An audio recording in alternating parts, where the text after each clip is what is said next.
at 4 p.m. The Nifty recovers from intraday lows to climb beyond the 5,850 mark, while the Sensex notches up 160 points.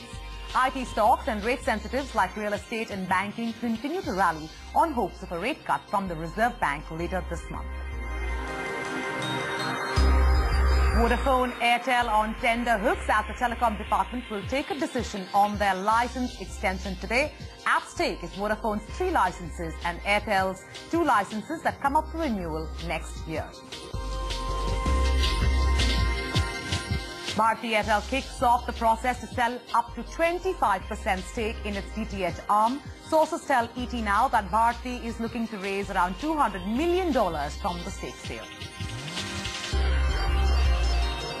A day after AirAsia gets the green light for its joint venture with the Tatas, Aviation Minister Ajit Singh tells ET Now that he expects the Jet Etihad deal to go through in the next 4 to 6 weeks. He says the delay in the deal has nothing to do with policy issues.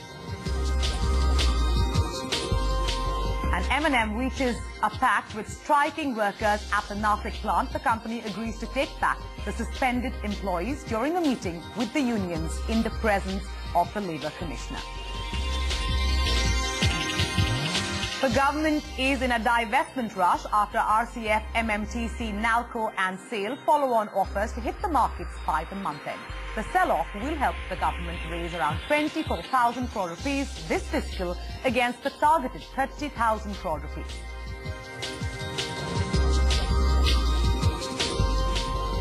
A very good afternoon and welcome to Business Day. I'm Sonali Krishna and let's take it to the market straight. The market staged an intraday comeback to gain nearly 1% by the close of trade. The Nifty scales to the 5,850 mark, while the Sensex gains about 160 points. Technology stocks continue their bull run, with most large-cap stocks hitting fresh 52-week highs. Real estate and banking too notch in gains. And let's go across to Megha Chadha, who's here with all the trading action for us. Megha? Well, it was a relatively quiet trading session, at least at the start of it. We were hovering between the negative and the positive territory. However, it was towards the closing and really the last half an hour to 45 minutes was when it looked like we'd finally picked up steam and with quite a bit of conviction. So the Nifty ended, in fact, at the above that 5850 mark as well with conviction, and the Sensex, in fact, was higher by over 200 points. So about 0.7% higher was how we shut shop for both the benchmarks. Remember that the Nifty over the last 5 days, has added on a good 3%. Even the broader markets weren't left far behind. We had the mid-cap and the small-cap index also adding on close to 0.6%. In terms of sectoral momentum for the day, it was realty that was the star once again, so over 2% of green coming in here. We had relatively mid-cap names, so the likes of Anant Raj as well as the DB Realty, which added on over 5%. Apiece. Not just that, the IT pack also shown in the session once again, so over 1% of green that was coming in, and it was the frontliners that really took it away. So yet again, we had Infosys, the TCS and HCL Tech, and in fact, Wipro as well joined the rally in today's session by hitting fresh 52-week highs as well as all-time highs. The metals index, however, looked like it was on a slippery footing. It lost about 1% in the session. In fact, among the frontliners, what really stood out was from the high beta pockets. We had a Hero MotoCorp adding close to 4%, DLF also higher by about 3%, Asian Paints, Larsen & Toubro also higher by about 2 to 3%. On the losing side, however, Jindal Steel lost a fair bit, as did an HOL and a Coal India that looked a bit wobbly. Not just that, if you look at the broader markets, remember we have the RCF OFS that's going to be kicking off tomorrow. So Rashtra Chemical Fertilizer ahead of the OFS that's going to be launched tomorrow. Lost about 1%. And some of the other names from the mid-cap side, it's a Mahindra & Mahindra Financial Services, which has developed a very interesting pattern. Today as well, it was up by close to 5%. And remember, in the last 3 days alone, this stock has notched up a gain of over 17%. Now, Prabhat Avasthi of Nomura says the real reason for the mid-cap meltdown is not yet known. He also says the real impact of the budget will play out over the year. Let's listen in. I'm not sure why mid-caps actually broke down so much. I don't think it was really budget alone. There must have been other technical factors involved. But, you know, the real impact of the budget in economy and, you know, how sort of it plays out obviously will not be a short-term process. It'll play out over the year. So I think, yeah, the knee-jerk reaction is probably over, but, you know, over a period of the whole year, what the budget has done will continue to play out. If inflation is still running high compared to global markets, then you have, obviously have issues about currency depreciating, because the inflation differential have to be compensated in the long term in currency. I don't think we are going negative, earnings negatively, because I think, we might have had a poor quarter, but all said and done, you have fairly defensive growth also in, if you look at the composition of earnings in India, you have large commodity earnings. Some of those, for example, petrochemicals, etc., will probably do all right. You'll have, tech doing okay, consumer doing all right, pharma doing all right. So and banks are doing okay in terms of earnings growth at least, which is a very large percentage of total earnings. Let's get a sense of how the F&O activity shaped up today. We have Navneet Saluja from our research desk standing by. Navneet, fill us in. Well, it was a good closing for the March futures. They touched the 5,900 mark. Even the premium expanded to some 28 points towards the end, and the futures added significant 21 lakh shares in open interest, which looks like the long positions have been built up on the index futures. And if you look at the options data, well, Nifty PCR today inched upwards to 1.05. Clearly, the market was oversold in the past few trading sessions where Nifty PCR was hovering below that level of 1. So today it was 1.05 towards the closing. Major put writing was seen for levels 5,800, which added 12 lakh shares. Also 5,900 strike added close to 8 lakh shares. On the call side, you saw buying interest coming in at 6,000 and 6,100 levels. Both these strike added between 6 to 8 lakh shares in open interest. Talking about the stock futures, well, among the Nifty gainers, you had the likes of DLF and Asian Paints, where long positions were being built up. Also, ITC and L&T did well for themselves. HCL Tech, Wipro from the IT space continue to do well. Long positions being built up on the future side.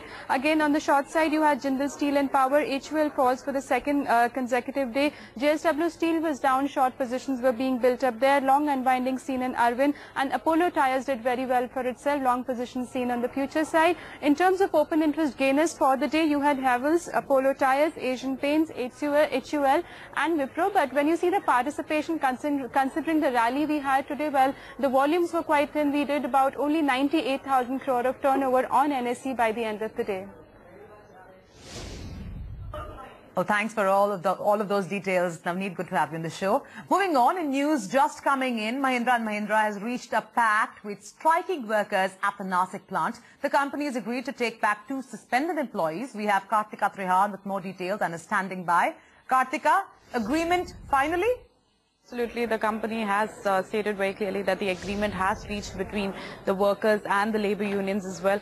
And also the labor commissioner, as we're seeing the flashes on air, reaches agreement with Nasik unit workers at this point. They've also pulled back the 11th of March strike at this point in time. We also understand that the losses were to the tune of over 500 cars, which the company says will not see any impact on the demand and the sales because they have enough inventory pile up at this point in time. We also understand that they're reaching on the agreement on the April 15th on the long-term agreement between the workers and the management going forward.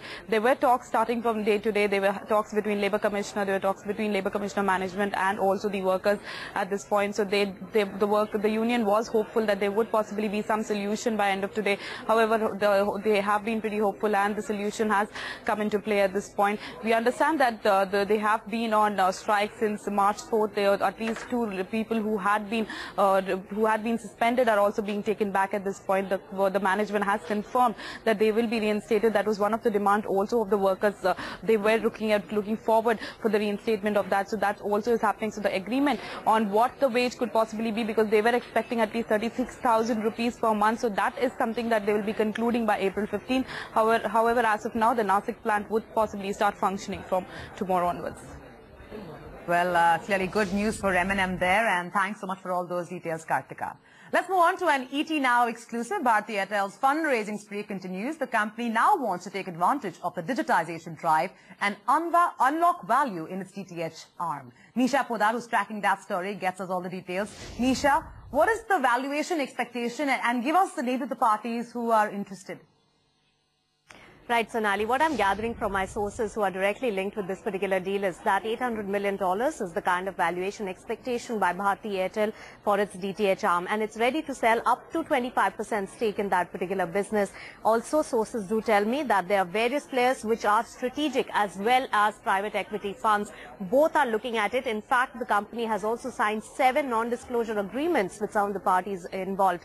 There are some of the names which are doing rounds, and sources do tell me have been in close talks for this stake buy are some of the US-based big DTH players like Comcast as well as Liberty Global, who are in talks, and they have been looking at an India entry, and if they pick up stake in Bharti Airtel's DTH arm, there could be a change in dynamics as far as this particular sector is concerned. On the other hand, there are certain marquee private equity players, the types of General Atlantic, Providence, as well as some of the other ones who have been investing in the TMT space, like the ones of Carlyle as well as Bain Capital. Those are the types who are looking at this particular asset as well. And talks are going on at the moment. But remember, in the overall scheme of things, for the largest telecom player in India, Bharti Airtel, DTH arm is a very small business, and they also have subscriber base of about 7.9 million subscribers, compared to the market leader Dish TV, which has close to about 15 million subscribers. Well, thanks for that, Nisha. That was an ET Now exclusive. It's the Bharti DTH arm looking to unlock value. Now, a day after the FIP declared AirAsia's proposal to launch an airline in India with the Tata Group, Aviation Minister Ajit Singh tells ET Now that he expects the Jet Etihad deal to go through in the next 4 to 6 weeks. Sumit Chaturvedi, who's standing by in Delhi, has more details. Sumit, over to you. A new timeline has emerged on finalizing of deal between Jet and Etihad, where Jet and Etihad have been in talks from the last 3 to 4 months, where Etihad has proposed to buy 24% stake in Jet Airways. Now, Aviation Minister has told ET Now that the deal can be signed in the next 4 to 6 weeks. Well, there was various apprehensions which were raised by Etihad Airways. One of the apprehensions was that the same treatment which was given to Etisalat, another UAE company, the treatment should not be given to Etihad. Well, Etisalat had started telecom operations in India, but it had to shut its shop in 2010 because of telecom scam. So Etihad wanted some assurance from Indian government side that the same treatment will not be given to the airline company. But now Prime Minister Manmohan Singh is travelling to UAE this month, and he's going to clear apprehensions on many subjects to Etihad as well as the UAE government. So after that, the deal can be signed, and that's what Aviation Minister has told us. Well, the deal got scuttled earlier, but then it came back on track when Etihad Airways bought 3 pair of slots from Heathrow Airport from Jet Airways for around $70 million. And now the deal is back on track, and that's what Aviation Minister told us. Let's hear Aviation Minister Ajit Singh telling us about the deal, the timeline of the deal. I won't say I'm concerned. It's a little delayed for reasons that have nothing to do with the aviation sector. So therefore, I'm hopeful. Thanks so much for filling us in, Sumit. We'll come back to you when you have more details. Let's move on. The government will disclose the price for the RCF offer for sale soon, but the next 2 weeks will see heavy action on the divestment front. The government is going to push through the issues of MMTC, NALCO and SAIL in the next fortnight. Mrinalini Krishna is joining us from the capital with more details. Mrinalini, good to have you on the show. Do tell us, in what order are these issues expected, and how much is the government looking to raise? Definitely a lot of action on the divestment front in the next 2 weeks. Apart from the RCF issue that hits the markets tomorrow, the government is planning for 3 other divestment issues in the coming 2 weeks, which is MMTC, NALCO and SAIL. The first one to go will be MMTC, according to sources. Sources say that the government is looking to divest about 9.3% stake in the company, looking to raise about 300 crore rupees through an offer for sale or OFS mechanism. The MMTC OFS is likely to hit the market on the 13th of March. Sources also say that NALCO will be the next in line, and of course it will be a 12.5% stake sale in the company. The government looking to raise about 1,500 odd crore rupees from that stake sale. But interestingly, NALCO will also take place, NALCO OFS will also take place next week itself.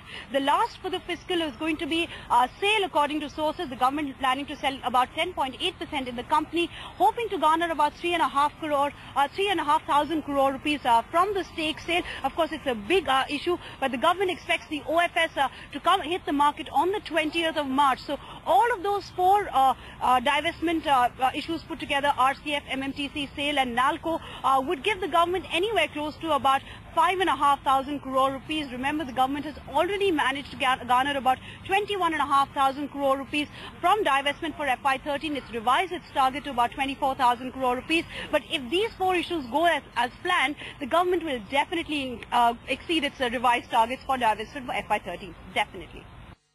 Thanks for all that information, Rinalini. Now, despite Power Minister Scindia's push to finalize bidding documents for forthcoming ultra-mega power projects, it looks like stakeholders are not on the same page. Companies like Reliance Power, Tata Power, Adani, as well as lenders like SBI and ICICI Bank have advised the ministry against the newly proposed norms. Nitya Balakrishnan joins us with the latest. Nitya, what are the issues raised and which new norms have been suggested?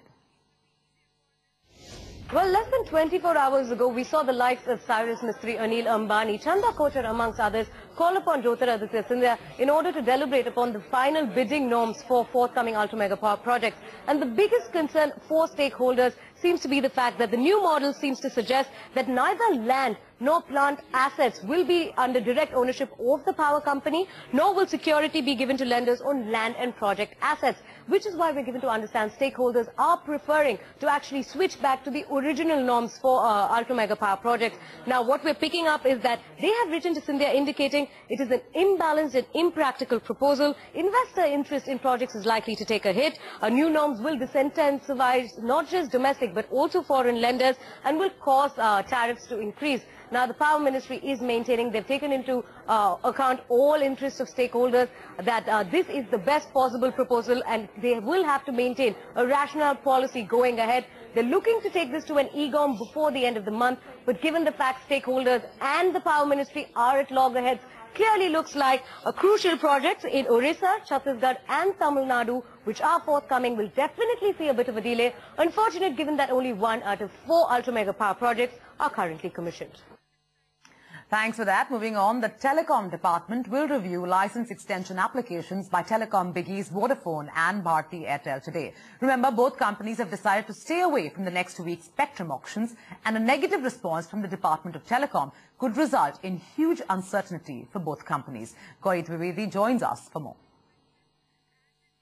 It's a crucial day for both Vodafone and Bharti Airtel. Today is the last day by when the Telecom Department needs to take a view on the company's license application and license extension applications submitted by both Vodafone and Bharti Airtel. For Bharti Airtel, there are two circles where licenses come up for renewal next year, that is Delhi and Mumbai.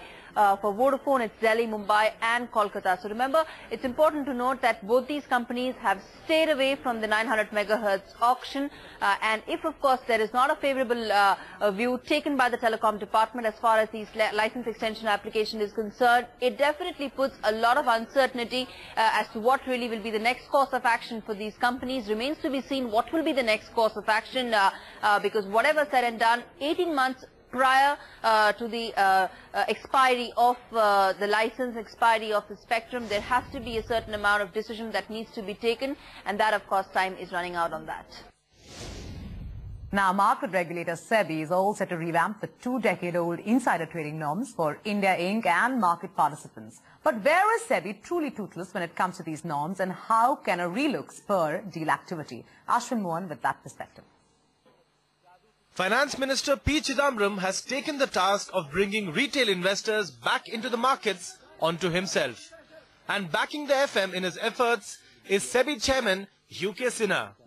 SEBI knows that retail investors will make a comeback only when they are convinced about a fair play. Sinha has constituted a 16-member crack team comprising market veterans Motilal Oswal and Rashesh Shah, as well as L&T MD K. Venkatramanan. Sinha feels powers to tap phone conversations is crucial to collect material evidence.